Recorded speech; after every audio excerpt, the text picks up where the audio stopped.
What's up, everyone? Welcome to the video. Today we're going to take a look at how to change the battery in this Honda Prologue remote key fob. This Honda Prologue key fob is going to work on the 2024 to 2025 Honda Prologue, and it's going to use replacement battery CR2450. I'll put a link in the description box of this video to where you can find these replacement batteries if you're in need. So the first thing I'm going to do is grab my key fob and remove the emergency key that's in the bottom of it. That's done by pressing this button on the side of the fob that my thumb's on, and the emergency key will slide out like that. Now I'm going to hold the key with the buttons facing down and taking a look at the bottom of it. You can see there's this slot right here that I'm touching with the end of the key.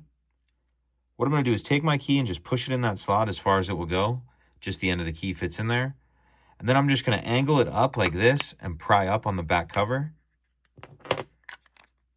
Pull the back cover off, and then we can see our battery right here.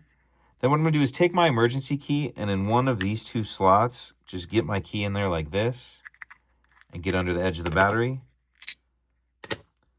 Pull the old battery out, then we'll install the replacement battery, and we want to make sure that we're installing that with the plus side up, positive side up.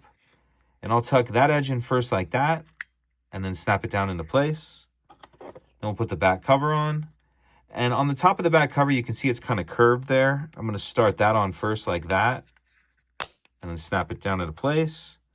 Slide the emergency key back in, and that's it. If you could take a second to like and subscribe, it helps us out, and I'd appreciate it. Thank you.